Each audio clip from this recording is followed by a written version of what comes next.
অনেক দিন আগের কথা। এক রাজ্যে একজন বিখ্যাত রাজপুত্র থাকতেন, যার 4 ছেলে ছিল। তাদের মধ্যে ইউসুফ ছিল সবচেয়ে ছোট।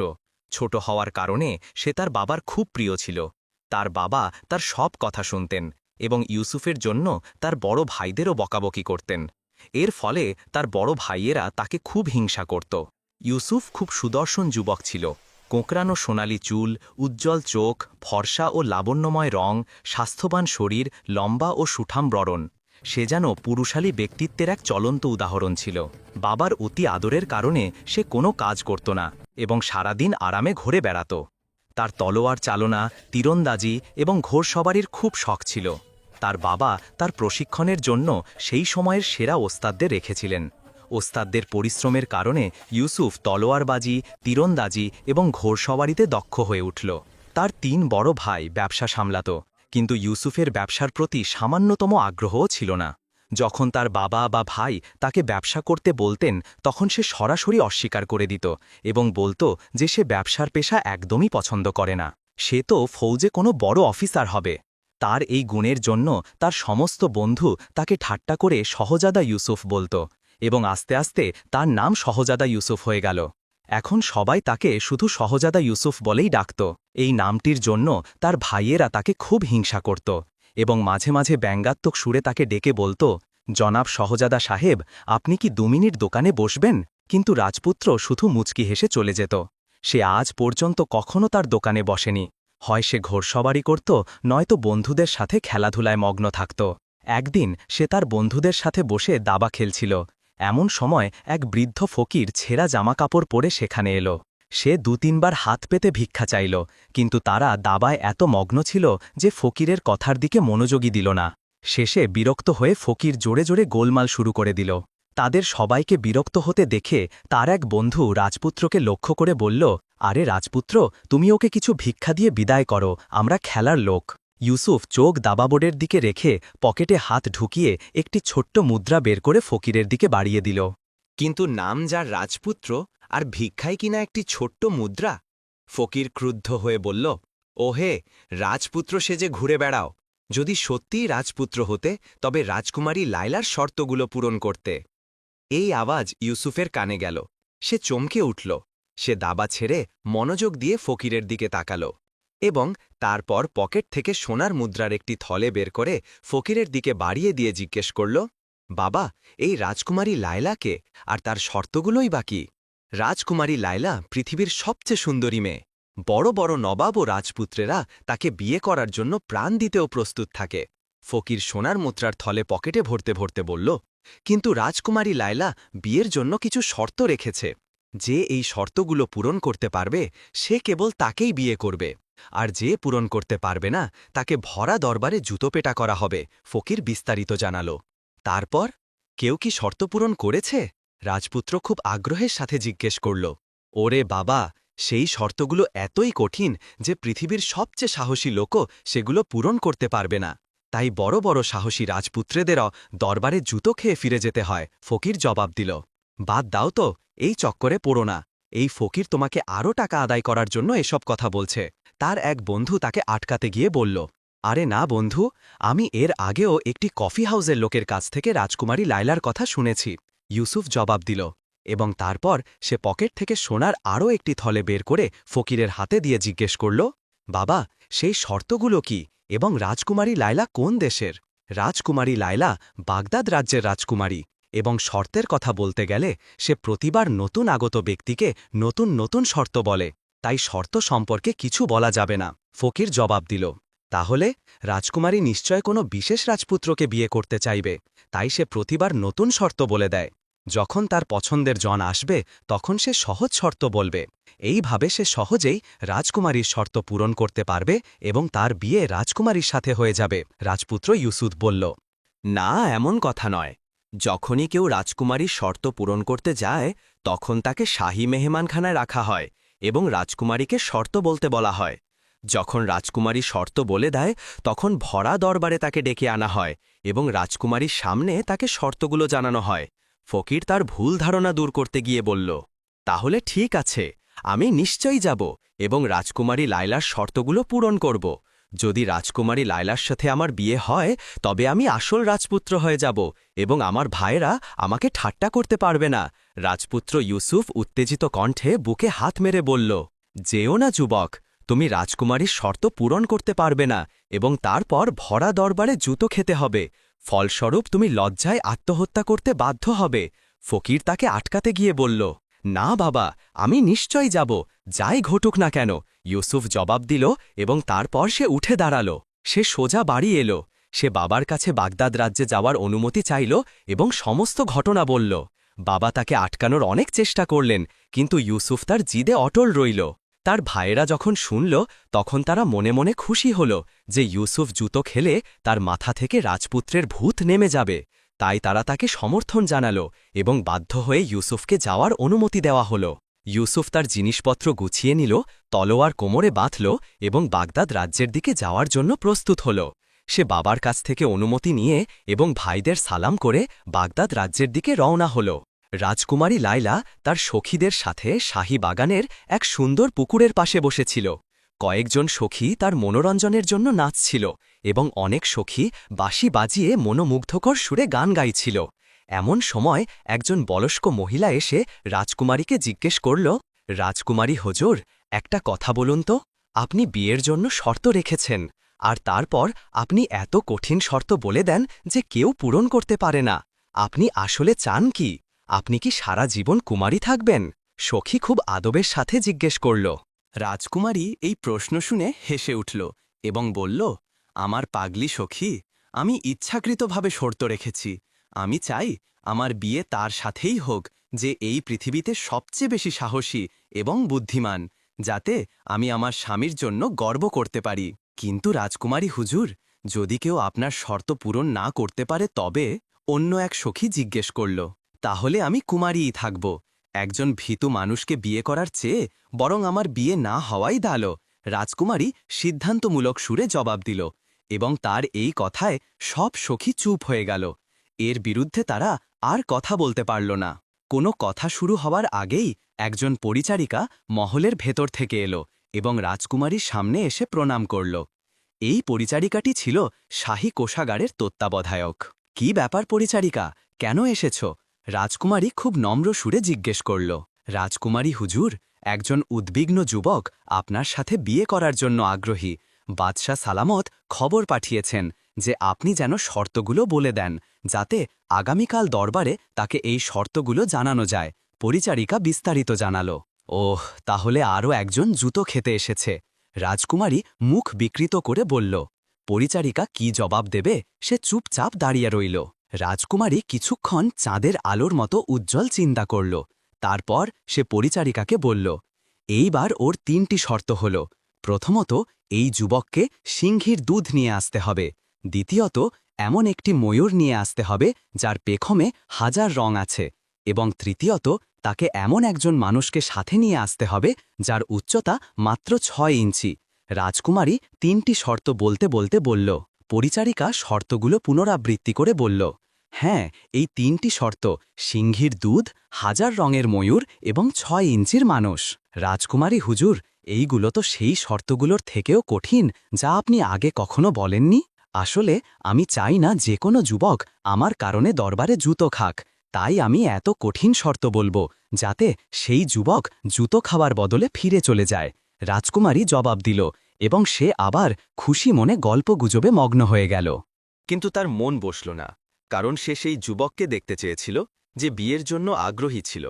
আরেকটি বিষয়ও তাকে খটকা দিচ্ছিল যে পরিচারিকা কোনো রাজপুত্রের নাম না নিয়ে বরং একজন উদ্বিগ্ন যুবক বলেছে, যা থেকে স্পষ্ট যে সে কোনো গরিব লোক হবে এবং হয়তো কারো প্ররোচনায় এসেছে এই ভেবে যে চলো এক রাত তো শাহী মেহমানখানায় থাকা যাবে।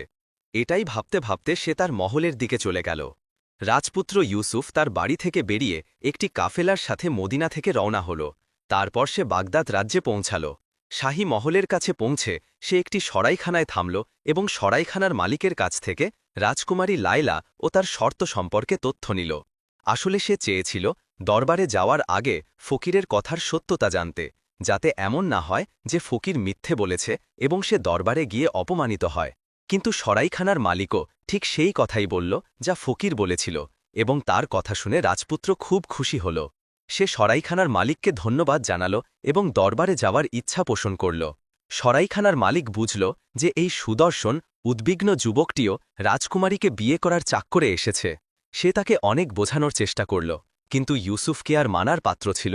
সে শেষমেশ সেই কথা এড়িয়ে গেল এবং তারপর সে স্নান করে নতুন কাপড় পরে শাহী দরবারের দিকে রওনা হল। সে দরবারীদের কাছে তার বক্তব্য জানাল। দরবারীরা প্রথমে তার কথা শুনতে অস্বীকার করল, কারণ এর আগে সবসময় রাজপুত্ররাই শর্ত পূরণ করতে আসত, যাদের সাথে তাদের দেহরক্ষী এবং অসংখ্য পরিচারক থাকত। কিন্তু এই যুবকটি একা ছিল।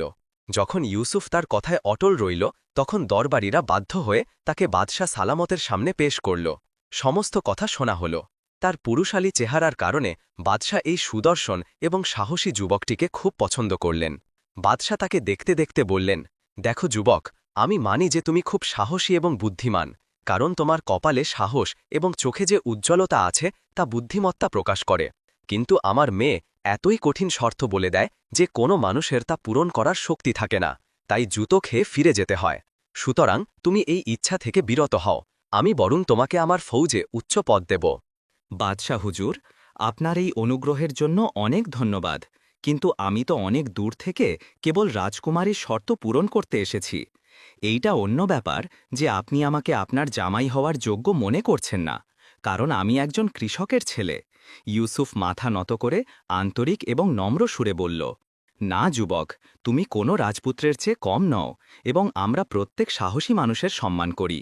যদি তুমি এমনটা ভাবছ, তবে আমার আর কিছু করার নেই। এখন তুমি শাহী মেহমানখানায় আরাম করো, আমরা কাল সকালে দরবারে রাজকুমারীর সামনে শর্তগুলো জানিয়ে দেব। বাদশাহ জবাব দিলেন এবং ইউসুফ বাদশাকে সালাম করে শাহী মেহমানখানার দিকে চলে গেল। শাহী মেহমানখানায় তার সমস্ত রাত রাজকুমারী লায়লা এবং তার শর্তের চিন্তায় কাটল। সে অস্থিরভাবে ভোরের অপেক্ষা করছিল, যাতে সে পৃথিবীর সবচেয়ে সুন্দরী মেয়েকে দেখতে পারে এবং তার শর্তগুলোও জানতে পারে। অবশেষে ভোর হল।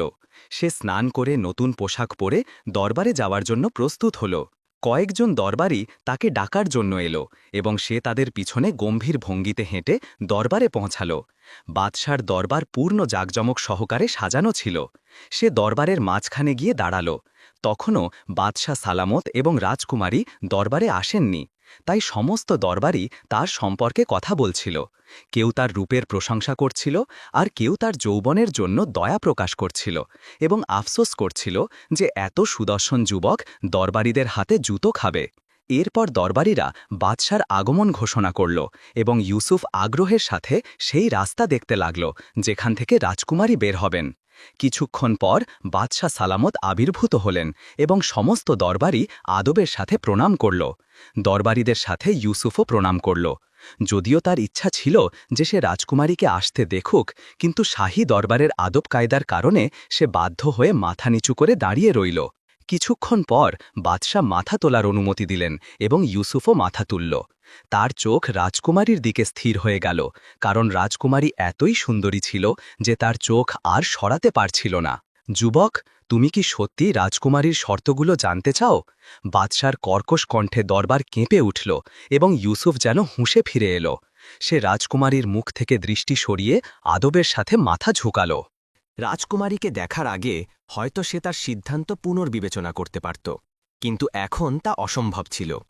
সে সিদ্ধান্ত নিল যে যাই ঘটুক না কেন সে যে কোনো মূল্যে রাজকুমারীকে লাভ করবে। ওদিকে রাজকুমারীও খুব পছন্দের দৃষ্টিতে ইউসুফকে দেখছিল। আজ পর্যন্ত যত রাজপুত্র এসেছিল তাদের কেউই ইউসুফের মতো এত সাহসী ছিল না। এখন রাজকুমারীও মনে মনে অনুতাপ করছিল যে সে এত কঠিন শর্ত কেন রাখল।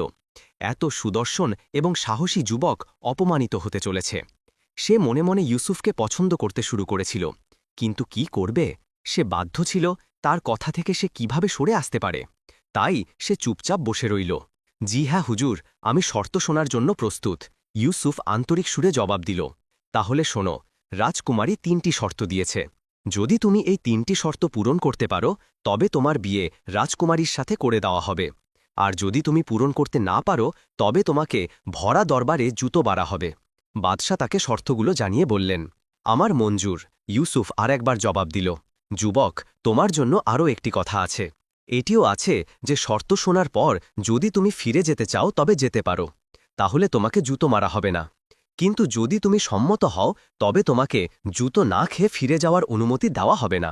বাদশাহ স্পষ্ট করে বললেন, বাদশাহ সালামত, আপনি শর্ত বলুন, আমি আপনাকে আশ্বস্ত করছি যে আমি রাজকুমারীর হাত ধরে এই দরবার থেকে যাব। ইউসুফ বলল, এবং তার এই কথায় সব দরবারই মুচকি হাসল। শোনো যুবক, প্রথম শর্ত হল তুমি সিংহীর দুধ নিয়ে আসবে। তোমার আনা দুধ একটি সিংহের বাচ্চাকে খাওয়ানো হবে। যদি সে তা পান করে তবে ধরে নেওয়া হবে যে তুমি সত্যিই সিংহীর দুধ এনেছ।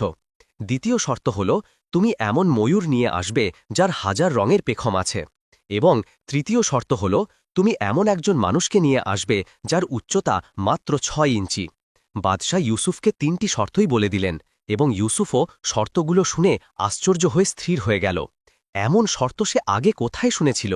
এইগুলো তো এমন শর্ত ছিল যেগুলোর সম্পর্কে সে ভাবতেও পারত না। সে মনে মনে ভাবতে লাগল যে সে এই শর্তগুলো কিভাবে পূরণ করবে। তাকে চিন্তায় মগ্ন দেখে বাদশাহ তাকে লক্ষ্য করে বললেন, যুবক, তুমি কি ভাবছ? তোমার কি শর্তগুলো গ্রহণযোগ্য? ইউসুফ চমকে উঠল এবং তারপর সে পূর্ণ আত্মবিশ্বাসের সাথে জবাব দিল, জি হ্যাঁ, আমার শর্তগুলো মঞ্জুর। আমি আমার জীবন দিয়েও শর্তগুলো পূরণ করব। আমাকে কিছু সময় দিন। তুমি কতটা সময় চাও? বাদশাহ জিজ্ঞেস করলেন। আমি 1 বছর সময় নেব। আমি ঠিক 1 বছর পর এই 3টি জিনিস রাজকুমারীর সামনে পেশ করব। ইউসুফ রাজকুমারীর দিকে তাকিয়ে বলল, আমাদের আপত্তি নেই। রাজকুমারী প্রথমবারের মতো জবাব দিল এবং তার মিষ্টি কণ্ঠস্বর ইউসুফের কানে ঘণ্টি বাজার মতো বাজতে লাগল। তাহলে হুজুর, এর জন্য আমারও একটি শর্ত আছে। সেটি হল 1 বছর পর্যন্ত অন্য কাউকে শর্ত পূরণের সুযোগ দেওয়া হবে না, যাতে এমন না হয় যে আমি শর্ত পূরণ করে এসেছি আর জানতে পারলাম যে অন্য কেউ আগেই শর্ত পূরণ করে রাজকুমারীকে লাভ করে ফেলেছে। আপনারা আমার অপেক্ষা করবেন। ইউসুফ আন্তরিক সুরে বলল, আমরা তোমার অপেক্ষা করব। রাজকুমারী মিষ্টি সুরে বলল, ধন্যবাদ রাজকুমারী হুজুর। ইউসুফ মাথা ঝুঁকিয়ে বলল। ওদিকে বাদশাহ এবং দরবারীরা আশ্চর্য হয়ে একে অপরের দিকে তাকাতে লাগল, কারণ এর আগে রাজকুমারী কখনো কোনো আবেদনকারীর সাথে কথা বলেননি। তারা সবাই বুঝল যে রাজকুমারী এই যুবকটির প্রতি আগ্রহী। ঠিক আছে যুবক, রাজকুমারী তোমার শর্ত মেনে নিল। আমরা তোমার জন্য দোয়া করব। এখন তুমি যেতে পারো, বাদশাহ বললেন, এবং ইউসুফ বাদশাকে সালাম করে এবং রাজকুমারীর দিকে একটি বিদায়ী দৃষ্টি দিয়ে দরবার থেকে বেরিয়ে গেল। দরবার থেকে বেরিয়ে সে সোজা শাহী মেহমানখানায় গেল। সেখানে গিয়ে সে তার ঘোড়া নিল এবং তারপর ঘোড়া ছুটিয়ে মহল থেকে বাইরে চলে এলো। সে মনে মনে ভাবছিল যে এখন কোথায় যাবে এবং কার কাছে জিজ্ঞেস করবে যে এই জিনিসগুলো সে কোথায় পাবে। এটাই ভাবতে ভাবতে সে এগিয়ে চলল। তার চোখে কেবল রাজকুমারী লায়লার মুখটিই ভেসে বেড়াচ্ছিল। তার কেবলই ইচ্ছা হচ্ছিল যে কোনোভাবে সেই 3টি জিনিস পেয়ে যাক আর সে সেগুলো নিয়ে রাজকুমারীর সামনে পেশ করে দিক এবং সঙ্গে সঙ্গে তাকে বিয়ে করে নিক। কিন্তু সে জানত যে এমনটা ভাবা কেবলই স্বপ্ন। সে চিন্তায় মগ্ন হয়ে ঘোড়া ছুটিয়ে এগিয়ে যাচ্ছিল। চলতে চলতে রাজপুত্র ইউসুফ শহর থেকে বেরিয়ে একটি জঙ্গলে প্রবেশ করল। এই জঙ্গলটি বেশ কুখ্যাত ছিল, কিন্তু রাজপুত্র ইউসুফের কাছে জঙ্গলের ভয় কিসের? সে ঘোড়া এগিয়ে নিয়ে যাচ্ছিল। তার মনে কোনো নির্দিষ্ট গন্তব্য ছিল না। সে এমনিতেই এগিয়ে চলল। জঙ্গলের মধ্যে দিয়ে যেতে যেতে রাত হয়ে গেল এবং সে ভাবতে লাগল যে রাত কাটানোর জন্য একটি কুঁড়েঘর খুঁজবে। কুঁড়েঘরের সন্ধানে সে যখন এগিয়ে গেল তখন হঠাৎ দূরে একটি ঝোপের মধ্যে অস্পষ্ট আলো টিমটিম করতে দেখল। এত বিপজ্জনক এবং ঘন জঙ্গলের মধ্যে আলো দেখে সে হতবাক হয়ে গেল, কিন্তু সে এগিয়ে গেল এবং তারপর সে জঙ্গলের ভেতরে একটি কুঁড়েঘর দেখতে পেল। রাজপুত্র যখন কুঁড়েঘরের কাছে পৌঁছাল তখন সে কুঁড়েঘরের ভেতর থেকে কারো কষ্টের শব্দ শুনতে পেল। আওয়াজটি মানুষেরই ছিল এবং খুব দুর্বল মনে হচ্ছিল, যা থেকে সে বুঝল যে কোনো বৃদ্ধ লোক কষ্টের চোটে আহাজারি করছে। সে কুঁড়েঘরের কাছে পৌঁছে ঘোড়া থেকে নামল এবং তারপর কুঁড়েঘরের দরজা খুলে ভেতরে প্রবেশ করল। ভেতরে সে দেখল যে কুঁড়েঘরের মধ্যে একটি খাট পাতা আছে, যা একেবারে খালি ছিল, এবং তার মাঝখানে একজন অত্যন্ত বৃদ্ধ মানুষ, যার ভ্রু, গোঁফ এবং দাড়ির চুল একেবারে সাদা ছিল, কিন্তু তার মুখটি ছিল অত্যন্ত নম্র। বৃদ্ধের চোখ বন্ধ ছিল এবং সে যন্ত্রণায় কাতরাচ্ছিল। ইউসুফের পুরো দৃশ্য দেখে খুব মায়া হল যে এই জঙ্গলে একা পড়ে আছে এবং তাকে দেখার মতোও কেউ নেই। সে খাটের পাশে বসল এবং তাকে জিজ্ঞেস করতে লাগল, বাবা, আপনার কি কষ্ট হচ্ছে? অনেকক্ষণ ধরে যখন ইউসুফ ডাকল তখন বৃদ্ধ চোখ খুলল এবং কাতরাতে কাতরাতে বলল, জল। ইউসুফ দ্রুত কলসির দিকে বাড়ল, কিন্তু কলসি তো খালি ছিল, তাতে এক ফোঁটাও জল ছিল না। ইউসুফ আবার বৃদ্ধের কাছে এলো এবং জিজ্ঞেস করল, জল কোথায় পাওয়া যাবে? বৃদ্ধ তোতলাতে তোতলাতে জবাব দিল যে এখানে কাছেই একটি ঝর্ণা আছে, কিন্তু সেখানে খুব ভয়ঙ্কর বাঘ এবং চিতা থাকবে। কিন্তু ইউসুফ তার কথা শোনা মাত্রই কলসি নিল এবং সাথে সাথে বাইরে বেরিয়ে পড়ল এবং বৃদ্ধের বলে দেওয়া ঝর্ণার দিকে যেতে লাগল। কিছুটা দূরে যাওয়ার পর সে সিংহের গর্জন শুনতে পেল এবং ইউসুফ দ্রুত তলোয়ার বের করে এগিয়ে যেতে লাগল। তারপর সে ঝর্ণার জলে জল দেখতে পেল, কিন্তু ঠিক সেই সময়ে ঝর্ণার পাড়ে দুটি সিংহ জল পান করছিল। ইউসুফ চুপচাপ তাদের চলে যাওয়ার অপেক্ষা করতে লাগল, কিন্তু সিংহেরা হয়তো তার উপস্থিতি টের পেয়েছিল। তারা জল পান করা ছেড়ে দিল এবং গর্জন করতে করতে ইউসুফের দিকে বাড়ল।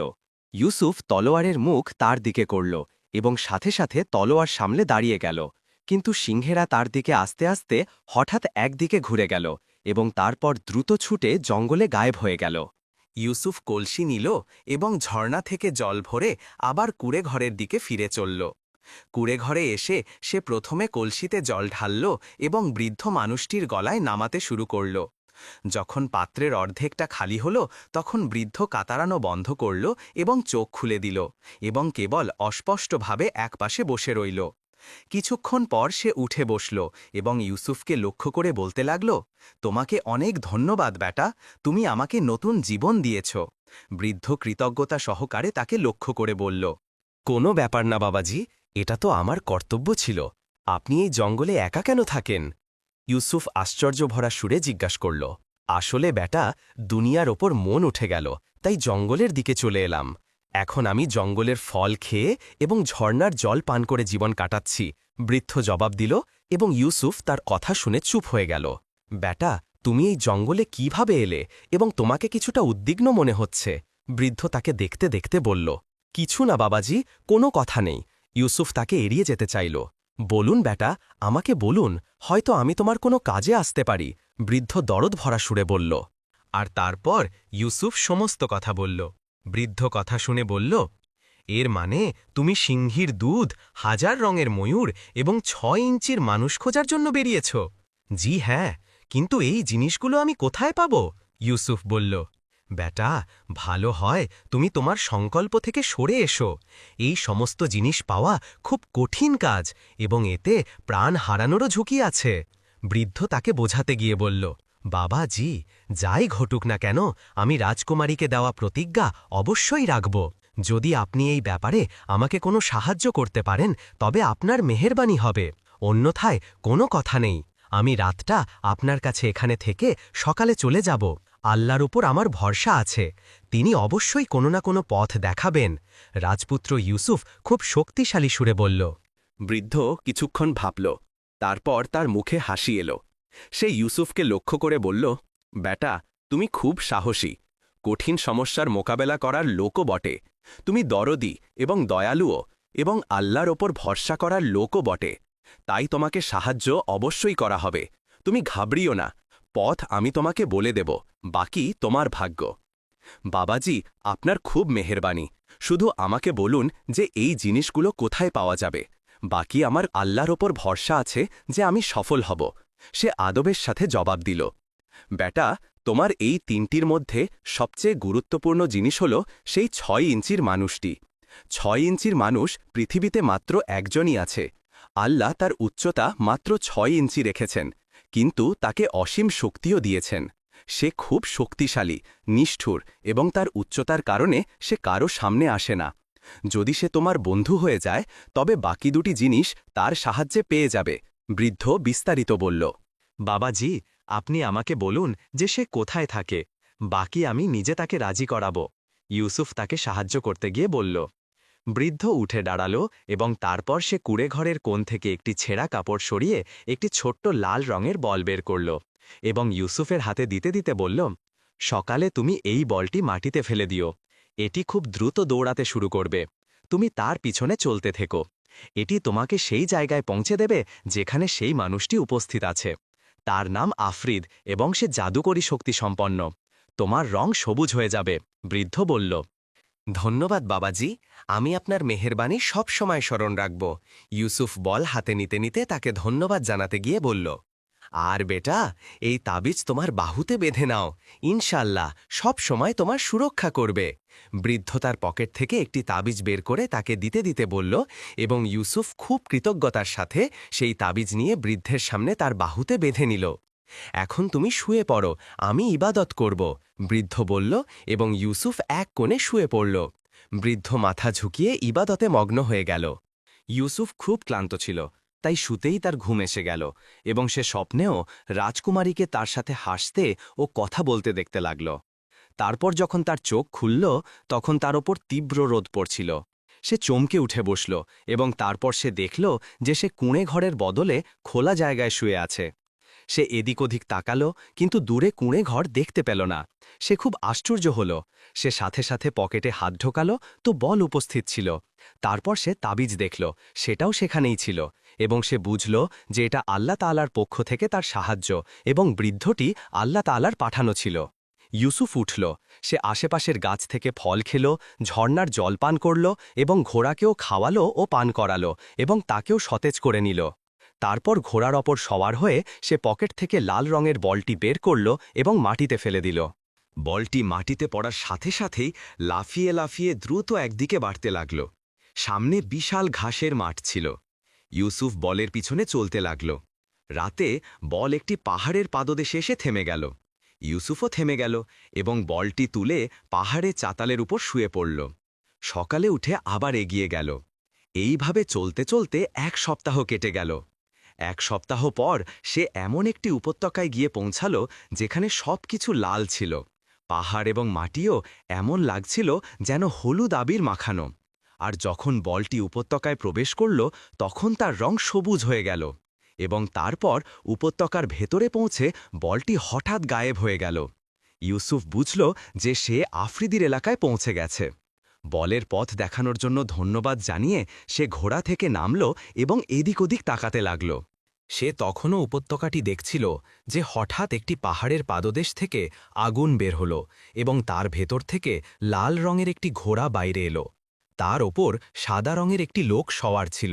তার হাতেও লাল রঙের তলোয়ার ছিল। ঘোড়া ছুটিয়ে সে ইউসুফের দিকে বাড়ল। তার অঙ্গভঙ্গি থেকে মনে হচ্ছিল যে সে আক্রমণ করবে। দ্রুততার সাথে ইউসুফও তলোয়ার সামলে নিল, এবং তারপর যখন সেই লাল রঙের লোকটি কাছে এলো, তখন সে তলোয়ার দিয়ে একটি ধোঁকা দিল। আফরিদ প্রথমে তার ঘোড়ার দিকে মনোযোগ দিয়ে তাকে আটকাতে চাইল। ইউসুফ একদিকে সরে গেল, এবং তারপর যখন ঘোড়ার গতি এগিয়ে গেল, তখন সে তার পায়ে একটি পূর্ণ আঘাত করল।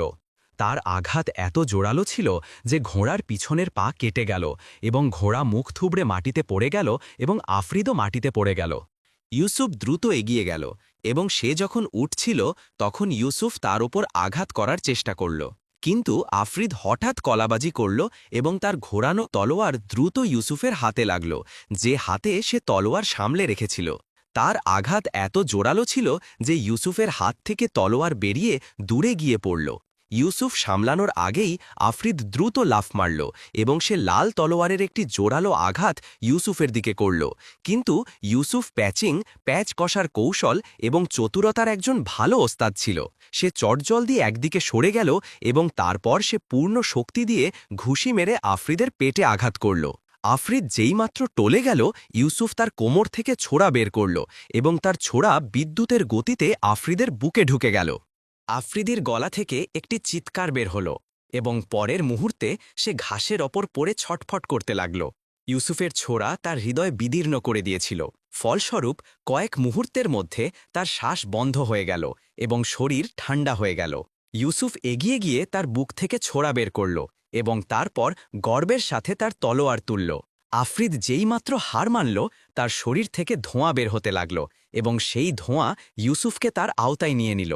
তারপর ইউসুফ সেই ধোঁয়া থেকে বের হওয়ার অনেক চেষ্টা করল, কিন্তু তার দম বন্ধ হতে লাগল, এবং তারপর ইউসুফ হাত পা ছুটতে ছুটতে অজ্ঞান হয়ে গেল। একটি খুব বড় মহলের মধ্যে একটি ছোট্ট টেবিলের ওপর জলের একটি পেয়ালা রাখা ছিল এবং তার চারপাশে ১০১ জন আফ্রিদ দাঁড়িয়েছিল। তাদের মুখে ভয় এবং আতঙ্কের ছায়া নাচছিল। তারপর তাদের মধ্যে একজন আফ্রিদ কিছু পড়ল, তো তারপর পেয়ালা থেকে ধোঁয়া বের হতে লাগল। যখন ধোঁয়ার কাজ শেষ হল, তখন ময়ূরের ছানার মতো একটি ৬ ইঞ্চির আফ্রিদ বাইরে এলো। এই আফ্রিদটির একটি ছোট্ট মুখ ছিল, কিন্তু তার চোখ তার উচ্চতার থেকেও বড় ছিল। তার ছোট ছোট চোখে খুব তেজ ছিল। তারপর তার সরু শ্বাস ঘরে প্রতিধ্বনিত হতে লাগল। এইটাই ছিল সেই ছোট আফ্রিদ যার উচ্চতা মাত্র ৬ ইঞ্চি ছিল। কি ব্যাপার, আমাকে কেন ডেকেছ? সে সামনে দাঁড়ানো আফ্রিদকে কর্কশ সুরে জিজ্ঞেস করল। হুজুর, একজন মানুষ উপত্যকায় প্রবেশ করেছে।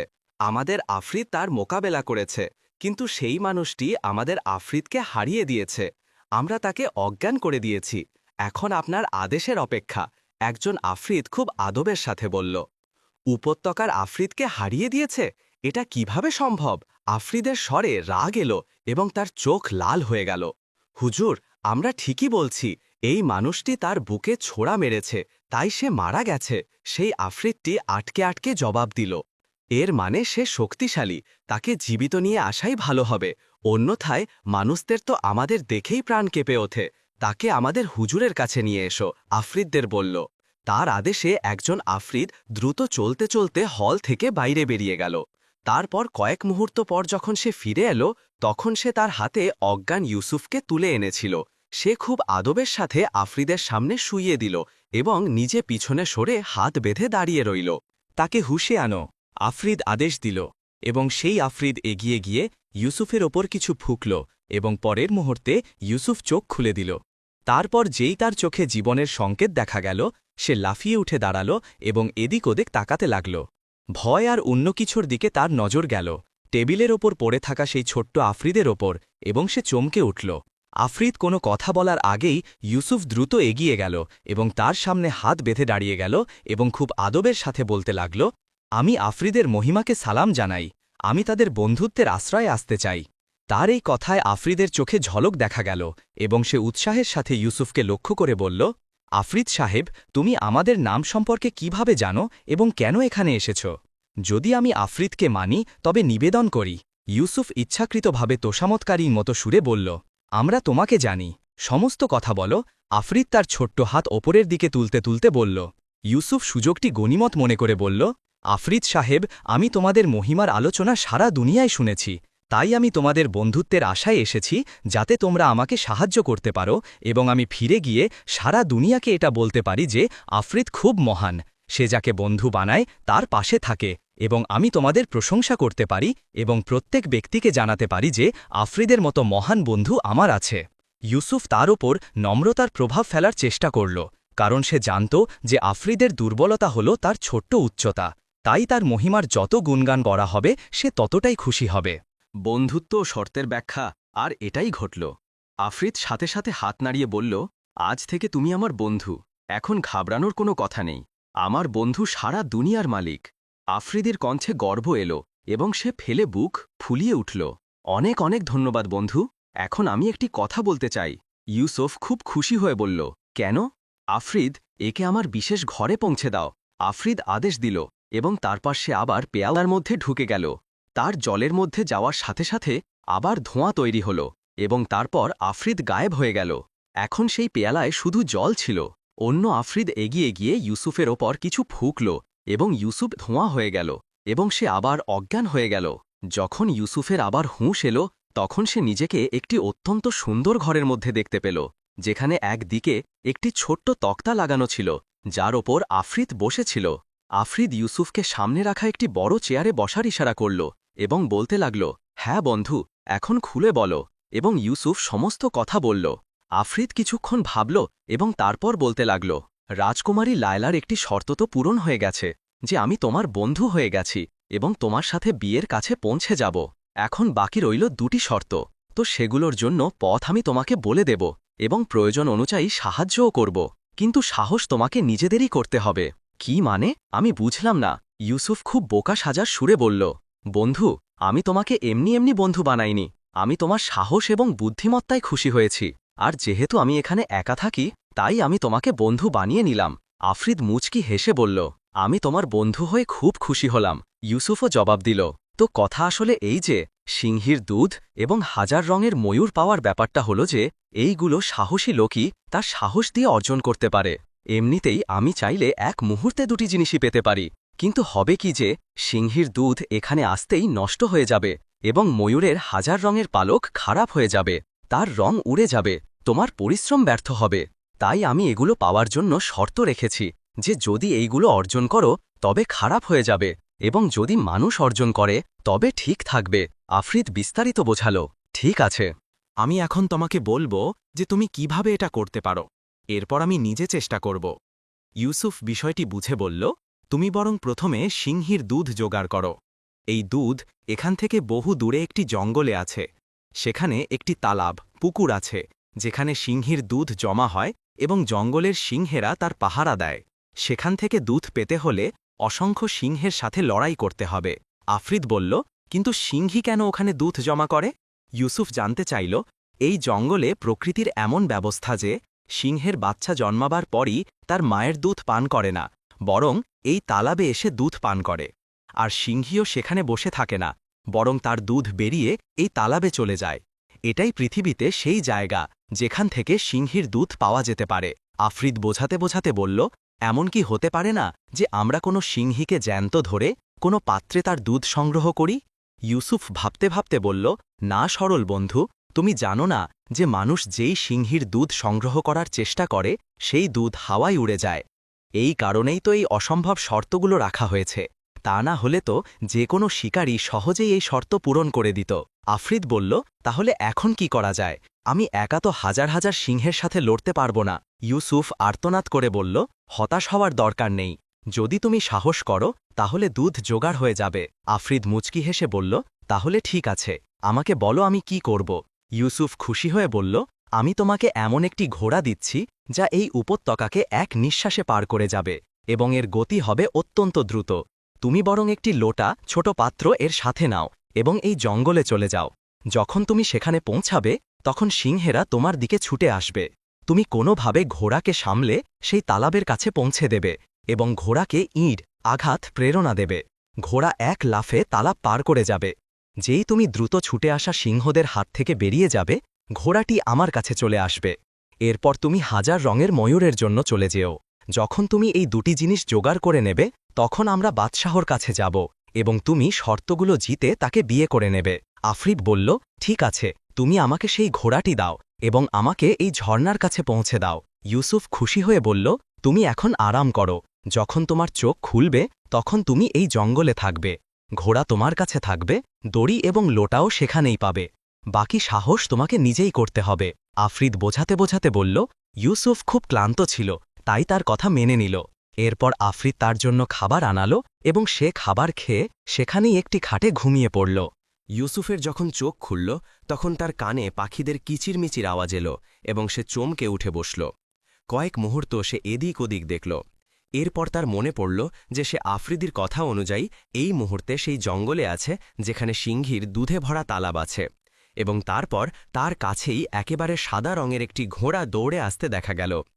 কাছেই মাটির একটি লোটা পড়েছিল যার গলার সাথে একটি বড় দড়ি বাঁধা ছিল। ইউসুফ উঠল এবং লোটা তুলে তার দড়ি ধরে নিল এবং তারপর সেই দড়ি লাগিয়ে ঘোড়ার পিঠে সওয়ার হল। তার সবার হতেই সেই ঘোড়া ঝাঁকুনি দিয়ে উঠল এবং পরের মুহূর্তেই সেই ঘন জঙ্গলে দ্রুত দৌড়াতে লাগল। সেই জঙ্গলটি খুব ঘন ছিল, কিন্তু ঘোড়া এমনভাবে দৌড়াচ্ছিল যে কোনো শাখাই তার পথে বাধা হয়ে দাঁড়াতে পারছিল না। ইউসুফ বারে বারে ইস্তেগফার ক্ষমা প্রার্থনা পড়তে পড়তে সেই তালাবের দিকে এগোতে লাগল। এরপর দূর থেকে সিংহের গর্জন শুনতে পেল এবং সে বুঝে গেল যে এখন তালাব কাছে এসে গেছে, তাই সে সতর্ক হয়ে বসল। এরপর তার মনে একটি চিন্তা এলো এবং সে দড়ির একটি মাথা নিজের কোমরে থাকা বেল্টের সাথে ভালো করে বেঁধে নিল এবং তারপর লোটাটিকে হাত দিয়ে ধরে নিল। ঘোড়াও বিদ্যুতের গতিতে ছুটে চলে যাচ্ছিল এবং ইউসুফ নিজেকে সামলে বসেছিল। হঠাৎ সে জঙ্গলের মাঝখান থেকে সিংহের একটি বিশাল দল দেখতে পেল। এত সিংহ দেখে ইউসুফ ঘাবড়ে গেল, কারণ যেখানেই নজর যাচ্ছিল সেখানেই সিংহ দেখতে পাচ্ছিল। ঘোড়া এই সিংহদের দেখা সত্ত্বেও তাদের দিকে অত্যন্ত দ্রুত গতিতে এগিয়ে যাচ্ছিল। আরও কিছুটা সময় পার হলো বলে ইউসুফের মনে হল। পরের মুহূর্তেই সে দেখল যে সেটি দুধে ভরা তালাব। ইউসুফ এত দেখে ঘাবড়ে গেল, কারণ কোনো ব্যক্তি ভাবতে পারে না যে কোনো ঘোড়া এত বড় তালাবকে এক লাফে পার করতে পারে।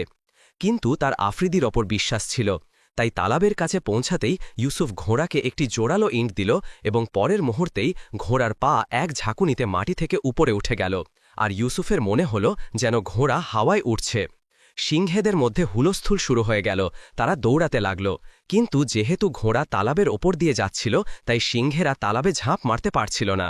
ঘোড়া তালাব পার হওয়ার সময় ইউসুফ লোটাটি নিচে ফেলে দিল এবং পরের মুহূর্তেই লোটা দুধে ডুবে গিয়ে সামনে চলে গেল, আর দড়ি তাকে ভেতরের দিকে টেনে নিল। দেখতে দেখতে সে সিংহদের হাত থেকে বেরিয়ে গেল এবং তালাব পার করে ফেল। তালাবের অন্য পারে থাকা সিংহেরা দ্রুত লাফালাফি করতে লাগল।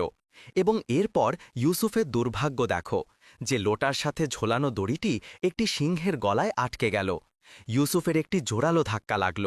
ইউসুফ আগেই দড়িটিকে কোমর থেকে ছেড়ে দিয়েছিল, তাই জোরালো ধাক্কা লাগার ফলে ইউসুফ ছিটকে গিয়ে নিচে সিংহদের মধ্যে পড়ল এবং ঘোড়া এগিয়ে যেতে লাগল। নিচে পড়তেই ইউসুফের মুখ থেকে ক্ষুধার্ত সিংহের চিৎকারের আওয়াজ বের হল এবং তারপর সে মাটিতে আঘাত না লেগে সজোরে একটি সিংহের কোমরে গিয়ে ধাক্কা খেল। এভাবে পড়াতে সিংহদের মধ্যে হুড়োহুড়ি লেগে গেল এবং ইউসুফ দ্রুত মাটি থেকে উঠে দাঁড়াল। সে সঙ্গে সঙ্গে নিজের হুঁশ জ্ঞান ফিরে পেল। তাই সিংহেরা তার ওপর হামলা করার আগেই সে ঝাঁপ দিল এবং দৌড়ে গিয়ে তালাবের মধ্যে নেমে দড়িটি ধরে নিল। তখনও লোটাটি তালাবের দুধের ভেতরে ছিল।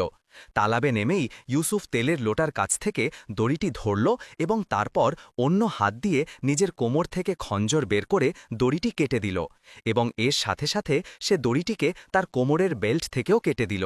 ফলস্বরূপ দুধের লোটা এবং ইউসুফ উভয়ই আটকে গেল।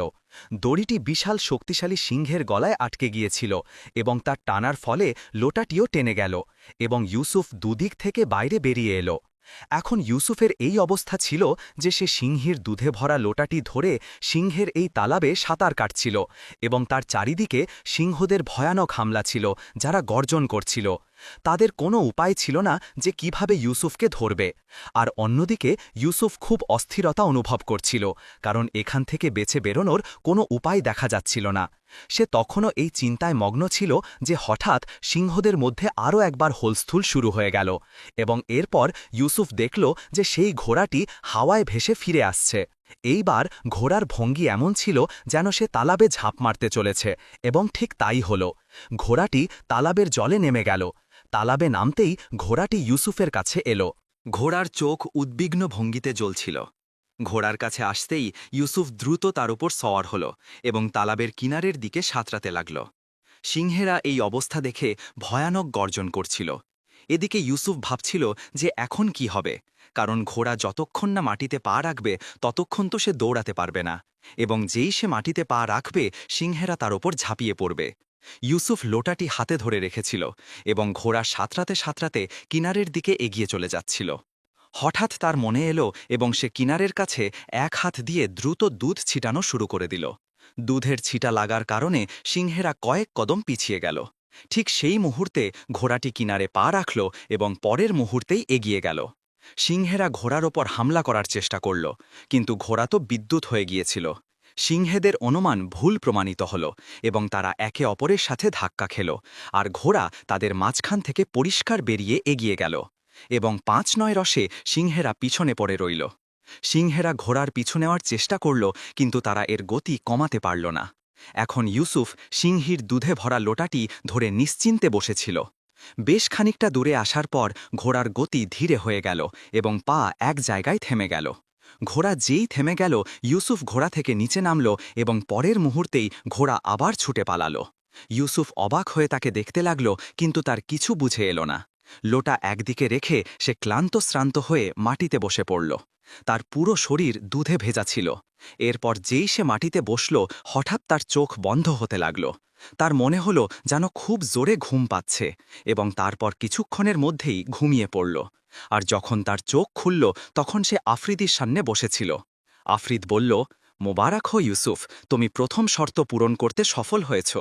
ইউসুফের কণ্ঠস্বর এলো, হ্যাঁ, আর আমি শর্ত পূরণ করতে সফল হয়েছি, ইউসুফ গর্বের সাথে জবাব দিল। আফ্রিদ মুচকি হেসে বলল, না ইউসুফ, এতে তোমার অনেক বড় বুদ্ধিমত্তার হাত আছে। তুমি যেভাবে তালাবে ঝাঁপ মারলে এবং দড়ি কাটতে যে ক্ষিপ্রতা দেখালে, আর তারপর যেভাবে কিনারে দুধ ছিটিয়ে ঘোড়াকে পা রাখার সুযোগ দিলে, এ সবটাই তোমার বুদ্ধির কাজ। ইউসুফ কিছু ভেবে বলল, ধন্যবাদ। এই কাজ তো হয়ে গেল, এখন রইল 1000 রঙের ময়ূর। আফরিদ বলল, ঘাবড়িও না, সেটাও হয়ে যাবে। এখন তুমি আগে গোসল করে কাপড় বদলাও, তারপর কথা বলবো। আফরিদ গোসলের দিকে ইশারা করল এবং ইউসুফ গোসল করতে চলে গেল।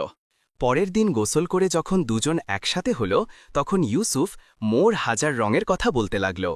ইউসুফ জিজ্ঞেস করল, মোর 1000 রং কোথায় পাওয়া যাবে? আফরিদ দেখতে দেখতে বলল, যতদূর মোর 1000 রঙের সম্পর্ক, এমন একটি ময়ূর আছে যা কুফা রাজ্যের বাদশাহের কাছে আছে, কিন্তু বাদশাহ এর খুব সুরক্ষা করেন এবং কোনো মূল্যেই কাউকে দিতে রাজি নন। ইউসুফ জিজ্ঞেস করল, তোমার সুপারিশেও কি দেবেন না? আফরিদ বিস্তারিত বলল, আমার সুপারিশে তো তিনি এই ময়ূরকে জবাই করতে রাজি হয়ে যাবেন, কিন্তু দেবেন না, কারণ আমার সাথে তার ভীষণ শত্রুতা। এই কারণেই তো আমি কুফার বাইরে থাকি। ইউসুফ কিছুটা ভেবে বলল, তাহলে তো খারাপ হলো বন্ধু, এখন মোর 1000 রং কিভাবে পাওয়া যাবে? আফরিদ বলল, সাহস হারিও না, যদি তুমি সাহস করো তাহলে এই ময়ূর জোগাড় করতে পারবে। ইউসুফ বলল, সেটা কিভাবে?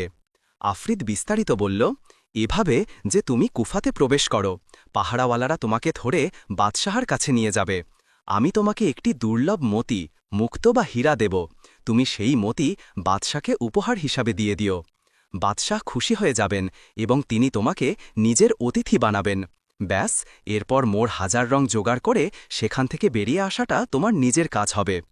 ইউসুফ বলল, ঠিক আছে, একবার সেখানে পৌঁছাতে পারলেই এরপর জোগাড় করাটা আমার কাজ, কিন্তু এটা তো বলো যে সেখান থেকে বেরোনোর পর আমি তোমার কাছে পৌঁছাবো কিভাবে? আফরিদ বলল, এটার চিন্তা তুমি করো না, আমি তোমার খবর পেয়ে যাব। যেই তুমি কুফা থেকে বাইরে বেরোবে, আমি তোমাকে এখানে নিয়ে আসব।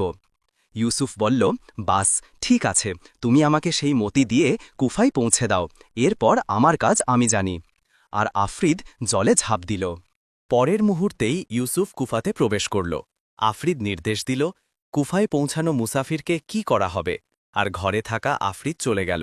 কয়েক মুহূর্ত পর সে একটি ছোট্ট ডিবে বাক্স নিয়ে এলো এবং সেটি খুব বিনয়ের সাথে আফরিদের সামনে রেখে উল্টো পায়ে ফিরে গেল। আফরিদ ডিবেটি খুলল তো ইউসুফ সেটি দেখে হতবাক হয়ে গেল। এর মধ্যে পৃথিবীর দুর্লভতম 6মুখী কোহিনূর হীরা রাখা ছিল। এর দাম 7 বাদশাহর ধনভাণ্ডার থেকেও বেশি ছিল। কুফার বাদশাহর জীবনের সবচেয়ে বড় আকাঙ্ক্ষা এই হীরাটি পাওয়া। আফরিদ ডিবেটি বন্ধ করে ইউসুফের হাতে দিয়ে বলল, এটা দেখেই তিনি তোমাকে অতিথি বানাবেন। ইউসুফ ডিবেটি নিজের কোমরের পকেটে রাখতে রাখতে বলল, অনেক অনেক ধন্যবাদ বন্ধু, তুমি বন্ধুত্বের হক আদায় করে দিলে। এখন মেহমানদারি করো আর আমাকে কুফায় পৌঁছে দাও, আমি মোর 1000 রং জোগাড় করতে বেরোচ্ছি। আফরিদ মাথা নাড়াল এবং তারপর তাকে চোখ বন্ধ করতে বলল। সে চোখ বন্ধ করল। চোখ বন্ধ করে তার মনে হল যেন সে হাওয়ায় উঠছে। বেশ কিছুক্ষণ তার এই অবস্থা রইল। এরপর তার কানে হালকা আওয়াজ এলো, চোখ খোলো। আফরিদের কণ্ঠস্বর শোনা গেল। ইউসুফ চোখ খুলল এবং দেখে অবাক হয়ে গেল যে সে একটি পাহাড়ের পাদদেশে পাথরের আড়ালে দাঁড়িয়ে আছে এবং উপরে পাহাড়ের চূড়ায় দুজন খুব বড় ভয়ানক দৈত্য দাঁড়িয়ে আছে, যারা খুব লম্বা গর্জন করছে। পাহাড় খুব উঁচু ছিল এবং দুজন দৈত্য পাহাড়ের চূড়ায় দাঁড়িয়েছিল, কিন্তু নিচ থেকেও তারা এত বড় লাগছিল যে মানুষ দেখে হার মেনে যাবে। ইউসুফ ভাবতে লাগল যে বাস্তবে তারা না জানি কত বড় দৈত্য হবে, কারণ তাকে কুফায় যেতে হবে। তাই সে পাথরের আড়াল থেকে বেরিয়ে দ্রুত পাহাড়ের চূড়ার দিকে চড়তে লাগল। সে কয়েক কদম বাড়িয়েছিল যে হঠাৎ তার মনে হল যেন পাহাড়টি কাঁপছে। এটা ছিল পাহারা দেওয়া দৈত্যের আওয়াজ, যে হয়তো ইউসুফকে দেখে ফেলেছিল। ইউসুফ যেই চোখ তুলে তাকালো, সে দুজন দৈত্যকে তার দিকে এগোতে দেখল। দৈত্যরা লম্বা লম্বা কদম ফেলে আসছিল এবং তারপর কয়েক মুহূর্তে ইউসুফের গলা একটি দৈত্যের হাতে এসে গেল এবং ইউসুফের পায়ের তলা থেকে মাটি সরে যেতে লাগল। দৈত্য তার সঙ্গীকে বলল, আজ তো খুব ভালো নাস্তা পাওয়া গেল। ইউসুফ কাকুতি মিনতি করে বলল, আমাকে মেরো না, আমি তোমার বন্ধু, শত্রু নই। আমি কোফা ঘুরতে এসেছি, আমাকে তোমাদের বাদশার কাছে নিয়ে চলো। কারণ তার গলা দৈত্যের পাঞ্জায় খুব খারাপভাবে আটকে গিয়েছিল এবং তার মনে হচ্ছিল যে দৈত্যের খপ্পর থেকে তার গলা এখনই বেরিয়ে যাবে। এছাড়া তার এই ভয়ও ছিল যে দৈত্য তাকে এখানেই খেয়ে ফেলবে, তাই সে কথা বলাটা জরুরি মনে করল। দৈত্য নাক বেঁকিয়ে বলল, কেন, তোমাকে বাদশার কাছে কেন নিয়ে যাব? আমরা তো এখানেই খেয়ে ফেলব। ইউসুফ চাল চেলে বলল, না, বাদশাহ আমার অপেক্ষা করছেন। যদি তোমরা আমাকে সেখানে না নিয়ে যাও তাহলে তিনি তোমাদের শাস্তি দেবেন। দৈত্য কাতরাতে থাকা স্বরে বলল, কিন্তু তিনি তোমার জন্য অপেক্ষা করছেন কেন? ইউসুফ বলল, কারণ আমি তাকে বিশেষ গোপন কথা জানাতে এসেছি। অন্য দৈত্যটি পরামর্শ দিল, একে ওখানেই নিয়ে চলো, এমন না হয় যে বাদশাহ আমাদের ওপর রেগে যান। দৈত্যটি বলল, তুমি ঠিক বলছ, এটা আমাদের বাধ্যতা, এবং তাকে হাতে ঝুলিয়ে ওপরে চড়তে লাগল। ইউসুফ দৈত্যকে বোঝাতে বোঝাতে বলল, আমার গলা ছাড়ো, না হলে আমি বাদশার কাছে যাওয়ার আগেই মরে যাব। আর দৈত্য তার গলা ছেড়ে দিয়ে তার কোমর ধরল। এখন ইউসুফের কোমরে শক্ত চাপ ছিল, কিন্তু তবুও এত কষ্ট হচ্ছিল না যতটা গলা ধরার ফলে হয়েছিল। যাই হোক, তারা চূড়ায় পৌঁছাল। তো একটি দৈত্য সেখানেই থেমে গেল এবং অন্যটি ইউসুফকে ধরে অন্যদিকে নামতে লাগল। ইউসুফ দেখল যে অন্যদিকে খুব সুন্দর উপত্যকা ছিল। সব দিকে সবুজ ঝাড় এবং ফুলের বাগান ছিল, যার মধ্যে সবুজ ভরা গাছের সাথে খুবসুরত পরীরাও হেঁটে বেড়াচ্ছিল। দৈত্যটি লম্বা লম্বা কদম ফেলে এগিয়ে চলল। অন্য পরীরা তাকে দেখে থেমে গেল, কিন্তু কেউ তার সাথে কথা বলল না। কিছুটা হাঁটার পর সে একটি অত্যন্ত সুন্দর এবং প্রাচীন ধাঁচের মহল দেখতে পেল, যা একেবারে সোনার তৈরি ছিল। ইউসুফ বুঝে গেল যে এটাই শাহী মহল। কিছুক্ষণ পর দৈত্য শাহী মহলের বড় দরজার সামনে পৌঁছাল। দৈত্য ভেতরে পাহারাদারদের সাথে কিছু কথা বলল এবং পাহারাদাররা দরজা খুলে দিল এবং দৈত্য ভেতরে প্রবেশ করল। ইউসুফ জীবনে এত সুন্দর মহল দেখেনি, তাই সে নিজের কষ্টগুলোকে এই দৃশ্য দেখে ভুলে গেল। দৈত্য বিভিন্ন কক্ষ পার হয়ে এমন একটি কক্ষের কাছে থেমে গেল, যার দরজায় দামি হীরা বসানো ছিল। দরজার সামনে একজন সুন্দরী পরী পাহারাদার দাঁড়িয়েছিল। দৈত্যকে হয়তো ইউসুফের আসার খবর আগে থেকেই দেওয়া হয়েছিল। তারই যেই দৈত্য তাকে নিয়ে সেখানে পৌঁছাল, পরী তাড়াতাড়ি দরজা খুলে দিল এবং দৈত্য ভেতরে প্রবেশ করল। ইউসুফ দেখল যে খুব বড় একটি তখ্ত সিংহাসন ছিল, যার মাঝখানে হীরা বসানো খুব সুন্দর একটি তখ্তে অত্যন্ত লম্বা দাড়িওয়ালা একটি দৈত্য মাথায় মুকুট পরে বসেছিল।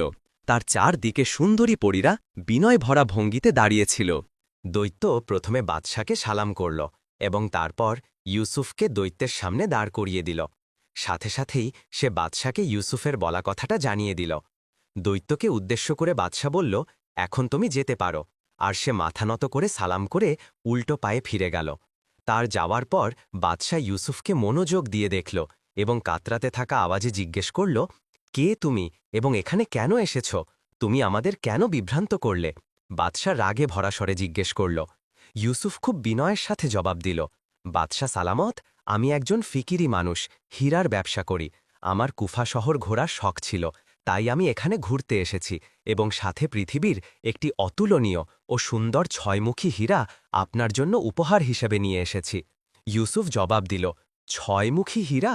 বাদশা তার কথা শুনে চমকে উঠল। ইউসুফ জবাব দিল, জি হ্যাঁ, এই দুর্লভ হীরা।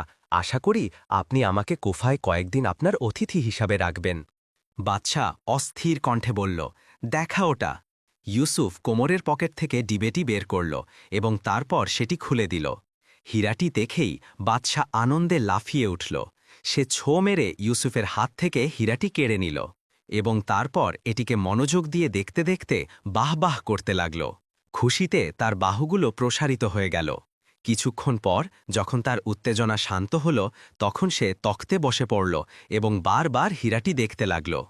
ইউসুফ তখনও বিনয়ের সাথে জিজ্ঞেস করল, আমার জন্য কি হুকুম জনাব? বাদশা খুশিতে ঘোষণা করতে করতে বলল, এখন থেকে তুমি আমার অতিথি। তুমি আমার জন্য পৃথিবীর সবচেয়ে দামি উপহার এনেছ, তাই আমরা এর নামে তোমাকে আমাদের অতিথি বানাচ্ছি। তোমার অনুমতি আছে যে তুমি যতক্ষণ খুশি কুফায় থাকতে পারো এবং আমাদের মহলের সবটা ঘুরে দেখতে পারো, তোমাকে কেউ বাধা দেবে না। এবং ইউসুফ ঝুঁকে সালাম করে বাদশাকে ধন্যবাদ জানাল। বাদশা খাদেমকে হুকুম দিল, এই লোকটিকে শাহী মেহমানখানায় নিয়ে যাও এবং আমার এই ঘোষণা পুরো কুফাতে ছড়িয়ে দাও। এবং ইউসুফ ইশারায় বাদশাকে সালাম করে সেখান থেকে বেরিয়ে গেল। খাদেম তাকে মহলের অন্য অংশে নিয়ে গেল এবং তারপর একটি খুব সুন্দর ঘরে পৌঁছে দিয়ে ইউসুফকে বলল যে এটি তার ঘর এবং বাদশাহর ঘোষণার পর এখন পুরো কুফা তার। তার যে জিনিসের দরকার হবে বললেই তার দরকার পূরণ হয়ে যাবে। ইউসুফ আরাম করে বিছানায় বসে বলল, ধন্যবাদ ভালো পরী, এবং সে চুপচাপ ফিরে গেল। ইউসুফ ঘর দেখল এবং তারপর সেই আরামদায়ক বিছানায় বেশ কিছুক্ষণ শুয়ে রইল এবং বিশ্রাম নিতে লাগল।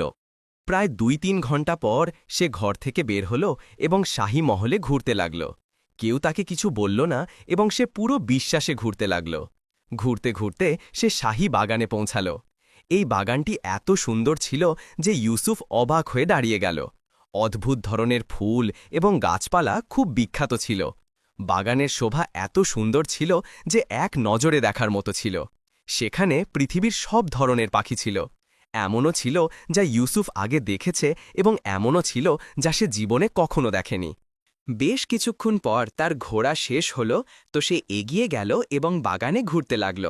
ঘুরতে ঘুরতে সে এমন একটি অংশে এলো যা সবচেয়ে বেশি সুন্দর ছিল এবং তারপর হঠাৎ দাঁড়িয়ে পড়ল। সামনেই ফুল বাগানে মোর হাজার রং ঘুরতে দেখা গেল। সে রূপ এবং স্বপ্নের সৌন্দর্যের দিক থেকে অতুলনীয় ছিল, কিন্তু তার শরীরের পালকে অসংখ্য রং ছিল। প্রতিটি পালকের রং এবং শেড অন্যটি থেকে আলাদা ছিল। এত অসংখ্য রং ছিল যে মানুষ শুধু দেখেই যাবে। সত্যিই সে পৃথিবীর সবচেয়ে সুন্দর ময়ূর ছিল। ইউসুফের গন্তব্য তারই সামনে ছিল, কিন্তু এখন সমস্যা ছিল ময়ূরটিকে ধরা এবং তারপর কুফা শহর থেকে বেরিয়ে আসা। ইউসুফ বেশ কিছুক্ষণ সেখানে দাঁড়িয়ে ভাবল। এরপর সে ফিরে নিজের ঘরে চলে গেল। সে নিশ্চিতভাবে এই ব্যাপারে কোনো পরিকল্পনা ভাবতে চেয়েছিল। ভাবতে ভাবতে তার চোখ বন্ধ হয়ে গেল এবং রাত হয়ে গেল। সে এই পরিকল্পনার প্রতিটি দিক নিয়ে চিন্তা করল এবং তারপর নিশ্চিত হল। কিন্তু হঠাৎ তার আরও একটি চিন্তা এলো।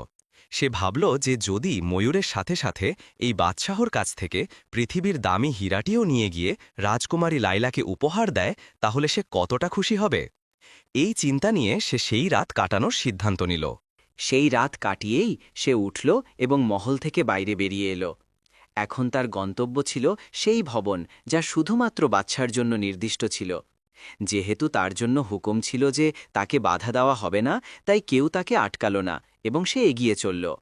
হঠাৎ সে পরীকে উদ্দেশ্য করে বলল যে সে বাদশাহর অজায়ব ঘর সংগ্রহশালা দেখতে চায়। যদিও বাদশাহর অনুমতি ছাড়া কেউ বাদশাহর অজায়ব ঘরে প্রবেশ করতে পারত না, কিন্তু পরী বলল, তোমার জন্য যেহেতু বাদশাহ অনুমতি দিয়েছেন, তাই এসো, আমি ঘুরিয়ে দেখাব। পরী বিনয়ের সাথে বলল এবং তারপর সে পরীর পিছনে পিছনে চলতে লাগল। অজায়ব ঘরের বন্ধ দরজার সামনে গিয়ে সে থেমে গেল। সে সেখানকার পাহারাদারদের সাথে কিছু কথা বলল এবং পাহারাদাররা দরজা খুলে দিল। ইউসুফ জিজ্ঞাসা করল, আপনি কি একা ঘুরবেন? ইউসুফ পরীকে উদ্দেশ্য করে বলল, না, তুমিও আমার সাথে চলো। তুমি আমাকে বলো তো এখানে কি কি জিনিস আছে। আর পরী তার সাথে ভেতরে প্রবেশ করল। ইউসুফ অজায়ব ঘরে একটি একটি জিনিস দেখে অবাক হচ্ছিল। পরী প্রতিটি জিনিস সম্পর্কে তাকে বলতে থাকছিল এবং ইউসুফ দেখতে থাকছিল। এরপর এক জায়গায় তার চোখে পড়ল সেই ডিবেটি, যার মধ্যে 6মুখী হীরা ছিল। ইউসুফ সেটি দেখে নিল এবং আবার ঘোড়ার মধ্যে মগ্ন হয়ে গেল।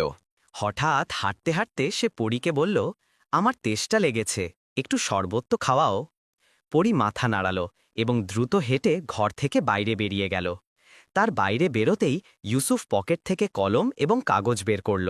তাড়াতাড়ি তার উপর একটি চিঠি লিখল, আমি আমার আমানত জিনিস ফিরিয়ে নিয়ে যাচ্ছি, ইউসুফ, এবং দ্রুত এগিয়ে গেল। ডিবেটি খুলল এবং দ্রুত হীরা বের করে কোমরের পকেটে রেখে নিল এবং হীরার জায়গায় সামান্য মাটি ভরে দিল। ডিবেটি বন্ধ করে দিল এবং নিজে সেই জায়গায় এসে দাঁড়ালো যেখানে পরী তাকে ছেড়ে গিয়েছিল। সে সেখানেই দাঁড়ানো ছিল। কয়েক মুহূর্ত পর পরী এলো, যার হাতে শরবতের গ্লাস ছিল। ইউসুফ 2টি গ্লাস পান করতে করতে বলল, আহ, আরাম পেলাম, এবং আবার ঘোড়ার মধ্যে মগ্ন হয়ে গেল। সে আবার দ্রুত ঘরের মধ্যে ঘুরল, নিজের ঘর থেকে বাইরে বেরোল, অজায়ব ঘরের দরজা বন্ধ করল এবং তারপর পরীকে বিদায় জানাল। ইউসুফ পৃথিবীর দুর্লভ জিনিসগুলো দেখে নিল। পরী প্রতিটি জিনিস সম্পর্কে ইউসুফকে বলে দিয়েছিল। সে ভেবে খুব খুশি হল। পরী চলে যাওয়ার পর ইউসুফ আবার ঘর থেকে বের হল এবং শাহী বাগানের দিকে চলল। সেখানকার পাহারাদারকে সে বলল যে সে তার জন্য একটি দ্রুতগামী ঘোড়া আনুক। যেহেতু বাদশাহর হুকুম ছিল, তাই পাহারাদার সঙ্গে সঙ্গে একটি দ্রুতগামী ঘোড়া নিয়ে এলো। ইউসুফ ঘোড়ায় সওয়ার হয়ে চলল এবং তারপর সে বাইরের দরজা দিয়ে বাগানের বিপরীত দরজার দিকে বেরিয়ে গেল।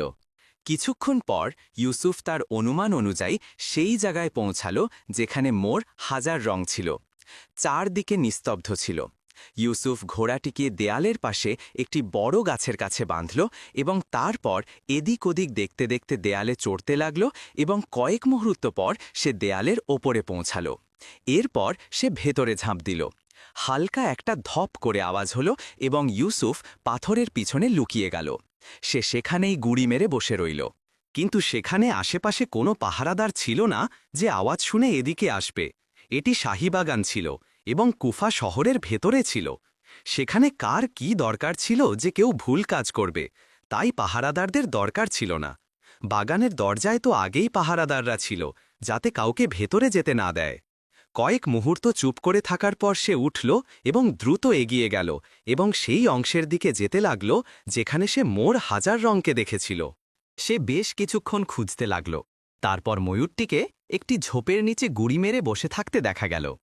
যেহেতু সেই সময় রাত ছিল, তাই ময়ূর খুব সাবধানে বসেছিল। ইউসুফ তাকে দেখল তো সে তার ওপর ঝাঁপ দিল। ময়ূরটি হালকা একটি চিৎকার করল এবং তারপর ইউসুফ বুঝতে পারল যে ময়ূর ধরে ফেলার ভয় পেয়েছে। তাই সে ভাবল যে নিশ্চয়ই বাদশাহ ময়ূরকে ধরে আদর করে তার গায়ে হাত বোলাতেন। এই বিষয়টি ইউসুফের পক্ষে ভালো প্রমাণিত হল, কারণ ময়ূরটি মোটেই জোরে শোরগোল করল না। আর ইউসুফ ময়ূরটিকে বগলে চেপে দ্রুত সেই জায়গার দিকে ফিরতে লাগল যেখান থেকে সে নেমেছিল। সেখানে পৌঁছে সে এদিক ওদিক দেখল এবং তারপর ভেতরের দিকে একটি বড় গাছ দেয়ালের সাথে লাগানো দেখতে পেল। ইউসুফ এই বড় গাছে চড়ল এবং তারপর সে দেয়ালের ওপর পৌঁছাল। দেয়ালের ওপর পৌঁছে সে সেই জায়গায় এলো যেখানে তার ঘোড়া বাঁধা ছিল। সেখানে পৌঁছে সে গাছের মাধ্যমে নিচে নামল এবং তারপর ঘোড়া ছাড়ল আর লাফিয়ে তার ওপর সওয়ার হল। ঘোড়ার ওপর সওয়ার হতেই সে তাকে ইঁট দিল এবং তার মুখ সেই দিকে করে দিল যেখান থেকে সে কুফাতে প্রবেশ করেছিল। কারণ আসার সময় সে রাস্তা ভালো করে দেখে নিয়েছিল, তাই সে পুরো বিশ্বাসে এগিয়ে চলল। ঘোড়ার গতি বেশ দ্রুত ছিল, তাই সে তাড়াতাড়ি কুফা শহরে পৌঁছাতে সফল হল। কিন্তু শহরের দরজায় পাহারাদাররা তাকে আটকে দিল। একজন পাহারাদার কঠোর কণ্ঠে বলল, তুমি বাইরে যেতে পারো না, আর তুমি এই মোর হাজার রং নিয়ে যাচ্ছ। ইউসুফ খুব আত্মবিশ্বাসের সাথে বলল, এই ময়ূর বাদশাহ আমার হীরার বদলে পুরস্কার হিসেবে দিয়েছেন, আর এখন আমি কুফা ঘুরে ফিরে যাচ্ছি, তাই তোমরা আমাকে আটকাতে পারো না। পাহারাদার বোঝাতে লাগল, আমাদের কাছে বাদশাহর এই হুকুম এখনও পৌঁছায়নি যে তোমাকে ময়ূর সমেত বাইরে যেতে দেওয়া হোক, তাই হয় তুমি ফিরে যাও অথবা আমরা তোমাকে ধরে বাদশাহর কাছে নিয়ে যাব। সে কিছু জবাব দেওয়ার আগেই সে দূরে শাহী মহলে ভীষণ শোরগোল শুনতে পেল এবং বুঝে গেল যে ময়ূর হারানোর রহস্য ফাঁস হয়ে গেছে, এবং যদি সে তাড়াতাড়ি না করে তাহলে সে ধরা পড়বে এবং এরপর তাকে মৃত্যু থেকে পৃথিবীর কোনো শক্তি বাঁচাতে পারবে না। অন্য দৈত্যরাও শোরগোল শুনল এবং তারা চমকে এদিকে তাকাল। এই সুযোগকে মূল্যবান মনে করে ইউসুফ তার ঘোড়াকে ইঁট দিল এবং ঘোড়া বিদ্যুতের গতিতে এগিয়ে গেল। ঘোড়া দ্রুত পাথর লাফিয়ে পাহাড় থেকে নিচে নামছিল, কিন্তু তবুও ইউসুফ জানত যে সে বেশি সময় ধরে এই দৈত্যদের কাছ থেকে বাঁচতে পারবে না। তাই সে চিৎকার করে বলল, আফরিদ, আমার বন্ধু, আমাকে বাঁচাও। ঠিক সেই সময় তার কানে আফরিদের আওয়াজ প্রতিধ্বনিত হল, চোখ বন্ধ করো, এবং ইউসুফ চোখ বন্ধ করে নিল। পরের মুহূর্তেই তার মনে হল যেন সে ঘোড়ার বদলে হাওয়ায় উঠছে। কিছুক্ষণ পর তার পা মাটিতে স্থির হল। আফরিদির আওয়াজ শোনা গেল, চোখ খোলো। ইউসুফ চোখ খুলল এবং খুশিতে লাফিয়ে উঠল। সে আফরিদির মহলে পৌঁছে গিয়েছিল এবং মোর হাজার রং তখনও তার বগলে ছিল। আফরিদ মুচকি হেসে বলল, মোবারক হই ইউসুফ, তুমি তৃতীয় শর্ত পূরণ করতেও সফল হয়ে গেছ। ইউসুফ ভয় পেতে পেতে জিজ্ঞাসা করল, আফরিদ, কুফার দৈত্য বাদশাহ কি এখানে আসবে না? আফরিদ আশ্বাস দিল, আরে না, কুফা শহরের বাইরে তো কেউ কিছু করতে পারে না। এরপর ইউসুফ তাকে সব ঘটনা বলল এবং যখন সে বলল যে সে হীরাটি ফিরিয়ে নিয়ে এসেছে, তখন আফরিদ খুব খুশি হল। ইউসুফ হীরাটি বের করে আফরিদির সামনে রেখে দিল। আফরিদ বলল, এই হীরা এখন আমি তোমার বউকে আমার পক্ষ থেকে উপহার হিসেবে দেব। ইউসুফ বলল, এখন আমাকে যত তাড়াতাড়ি সম্ভব রাজকুমারীর কাছে পৌঁছে দাও। আফরিদ মুচকি হেসে বলল, অস্থির হয়েও না, আজ এখানে বিশ্রাম করো, কাল যাব, আমি তোমার সাথে যাব। এবং ইউসুফ রাজি হয়ে গেল। এরপর খাবার খাওয়ার পর তাকে বিশ্রাম নিতে বলা হলো এবং সে বিছানায় শুয়ে ঘুমিয়ে পড়ল। ইউসুফ ঘুমিয়েছিল, তার কানে আফ্রিদির আওয়াজ এলো এবং ইউসুফ চমকে চোখ খুলে দিল এবং আর্তনাদের সাথে উঠে বসল। সে দেখে অবাক হয়ে গেল যে সে একটি জঙ্গলে আছে। সে আফ্রিদিদের কাছে আছে এবং সিংহীর দুধে ভরা লোটা এবং মোর হাজার রঙও সেখানেই ছিল। আফ্রিদ মুচকি হেসে বলল, ওঠো ইউসুফ, সামনে তোমার রাজকুমারী লায়লার শহর। এবং ইউসুফ খুশি হয়ে লাফিয়ে উঠল। আফ্রিদ বলল, এমন করো যে আমাকে তোমার পকেটে ভরে নাও এবং বেরিয়ে পড়ো। ইউসুফ তাকে তুলে পকেটে রেখে নিল এবং তারপর সে মোর হাজার রঙকে ধরে বগলে চাপল আর অন্য হাত দিয়ে সিংহীর দুধের লোটা তুলে শহরের দিকে চলল। যেহেতু শহরবাসী আফ্রিদ সম্পর্কে জানত, তাই তারা যখন আফ্রিদকে পকেটে থাকা এবং মোর হাজার রঙকে বগলে থাকা দেখল, তখন পুরো শহরে শোরগোল পড়ে গেল। সৈন্যরা বাদশাহর কাছে খবর পৌঁছাল। বাদশাহ সঙ্গে সঙ্গে দরবার বসানোর হুকুম দিলেন এবং রাজকুমারীকে ডেকে আনলেন। যখন ইউসুফ মহলে পৌঁছাল, তখন বাদশাহ এবং রাজকুমারী দরবারে উপস্থিত ছিলেন। ইউসুফের যখন রাজকুমারীর উপর নজর পড়ল, তখন রাজকুমারীর মুখে দুঃখের ছাপ দেখা গেল, কারণ তার বিশ্বাস ছিল যে ইউসুফ এত তাড়াতাড়ি ৩টি শর্ত পূরণ করতে পারবে না। এর জন্য তাকে জুতো খেতে হবে। কিন্তু ইউসুফ রাজকুমারীকে দেখে মুচকি হাসল এবং তারপর বিনয়ের সাথে ঝুঁকে বাদশাহকে সালাম করল। বাদশাহ প্রশ্ন করলেন, নওজওয়ান, তুমি কি ৩টি শর্ত পূরণ করতে সফল হয়েছ? ইউসুফ বিশ্বাসের সাথে জবাব দিল, জি হ্যাঁ হুজুর, আমি শর্ত পূরণ করে দিয়েছি। বাদশাহ বললেন, পেশ করো। এবং এই কথা শুনে সমস্ত দরবারই বিস্ময়ে ভরে গেল। ইউসুফ এগিয়ে গিয়ে প্রথমে মোর হাজার রং বাদশাহর সামনে রাখল। বাদশাহ ময়ূরটিকে ধরে অবাক হয়ে দেখলেন এবং এর সৌন্দর্যের খুব প্রশংসা করতে লাগলেন। তিনি এর একটি একটি পালককে ভালো করে আঙুল ঘষে দেখলেন যে কোথাও কৃত্রিম রং লাগানো হয়নি তো, কিন্তু ময়ূরটি আসল ছিল। তিনি ময়ূরটি রাজকুমারীর দিকে বাড়ালেন এবং রাজকুমারী ময়ূরটিকে কোলে নিয়ে আদর করে তার গায়ে হাত বোলালেন। তার মুখে খুশির ছাপ ছিল। বাদশাহ বললেন, ঠিক আছে, তুমি প্রথম শর্তে সফল হয়েছ, দ্বিতীয় শর্ত? এবং ইউসুফ সিংহীর দুধে ভরা লোটাটি পেশ করল। বাদশাহ দেখলেন, তারপর নিজের শিকারীকে বললেন যে দুধকে কোনো খোলা পাত্রে ঢেলে দেওয়া হোক এবং তারপর শাহী চিড়িয়াখানা থেকে একটি পোষা সিংহের বাচ্চা আনা হোক। দ্রুতই বাদশাহর হুকুমের তামিল হল। সিংহের বাচ্চাটিকে যখন দুধ পান করানো হল, তখন সে সঙ্গে সঙ্গে পান করতে লাগল এবং রাজকুমারীর মুখে খুশির হাসি এলো। বাদশাহ বললেন, নওজওয়ান, তুমি তো 2টি শর্ত পূরণ করেছ। এখন তুমি তৃতীয় শর্ত অনুযায়ী 6 ইঞ্চির মানুষটিকে পেশ করো। এবং ইউসুফ পকেটে হাত দিয়ে আফ্রিদকে বের করল এবং এটিকে হাতের তালুতে বেঁধে বাদশার দিকে বাড়িয়ে দিল। বাদশাহ আফ্রিদকে নিজের হাতের তালুতে তুলে মনোযোগ দিয়ে দেখলেন এবং তারপর মুচকি হেসে সালাম করলেন এবং আফ্রিদ গায়েব হয়ে গেল। রাজকুমারীর মুখে আনন্দের ঝলক দেখা গেল, কারণ তার পছন্দের নওজোয়ান অসম্ভব শর্তগুলো পূরণ করতে সফল হয়ে গিয়েছিল। বাদশাহ ঘোষণা করলেন, ঠিক আছে নওজোয়ান, তুমি সফল হয়েছ, মোবারক হো। এবং এর সাথে সাথেই পুরো শহরে খুশির শামিয়ানা বিছানো শুরু হল। এরপর বাদশাহ রাজকুমারীর দিকে তাকালেন এবং তারপর রাজকুমারী হেসে সম্মতির সাথে মাথা নাড়াল এবং এর সাথে সাথেই বাদশাহ 3 দিন পর শাহজাদা ইউসুফ এবং রাজকুমারী লায়লার বিবাহের ঘোষণা করলেন এবং 1 সপ্তাহ ধরে রাজ্যে উৎসব পালনের অনুমতি দিলেন। এর সাথে সাথেই দরবার শেষ হয়ে গেল। বাদশাহ, রাজকুমারী এবং ইউসুফ আরামগাহের দিকে চললেন। রাজকুমারী মোর হাজার রঙকে নিয়ে তার মহলের দিকে চলে গেলেন। আরামগাহে পৌঁছে ইউসুফ বাদশাকে সমস্ত ঘটনা বলল এবং আফ্রিদের পরিচয় করিয়ে দিল। বাদশাহ খুব খুশি হলেন এবং আফ্রিদও বাদশার সাথে বন্ধুত্বের ঘোষণা করতে করতে বলল, এখন ভবিষ্যতে কোনো শক্তি এই শহরে হামলা করতে পারবে না। এরপর 3 দিন পর ইউসুফ এবং রাজকুমারী লায়লার বিয়ে খুব ধুমধাম করে হয়ে গেল। পুরো রাজ্যে খুশির উৎসব পালিত হল এবং বিয়ের সময় আফ্রিদ পৃথিবীর দামি 6মুখী হীরা রাজকুমারী লায়লাকে উপহার হিসেবে দিল। রাজকুমারী খুব খুশি হলেন। বাদশাহ বিয়ের পর তখ্ত তাজ ইউসুফের হাতে তুলে দিলেন এবং নিজে ইবাদতে মগ্ন হয়ে গেলেন। এখন ইউসুফ শাহজাদা থেকে একাধারে বাদশাহ হয়ে গেলেন। তারা দুজনে সুখের জীবন কাটাতে লাগল। আর বাদশাহ ইউসুফ নিজের বাবা ও ভাইদের নিজের দরবারে ডাকালেন। বিয়ে খুব জাঁকজমকপূর্ণ এবং আতশবাজিতে অনেক খরচ করা হয়েছিল। এখন সে গর্ব করে নিজের সখীদের বলতে পারত যে সে পৃথিবীর সবচেয়ে সাহসী, দৃঢ়প্রতিজ্ঞ এবং নির্ভীক নওজোয়ানের সাথে বিয়ে করেছে। আফ্রিদ কখনো কখনো তাদের সাথে দেখা করতে আসত, আর তারা কখনো কখনো দুজনকে হাওয়ায় উড়িয়ে অতিথি হয়ে যেত। এভাবে তাদের জীবন সুখ, সমৃদ্ধি এবং আনন্দে কাটতে লাগল। আর বাদশাহ ইউসুফ নিজের বাবা ও ভাইদের নিজের দরবারে ডাকালেন। বিয়ে খুব জাঁকজমকপূর্ণ এবং আতশবাজিতে অনেক খরচ করা হয়েছিল। এখন সে গর্ব করে নিজের সখীদের বলতে পারত যে সে পৃথিবীর সবচেয়ে সাহসী, দৃঢ়প্রতিজ্ঞ এবং নির্ভীক নওজোয়ানের সাথে বিয়ে করেছে।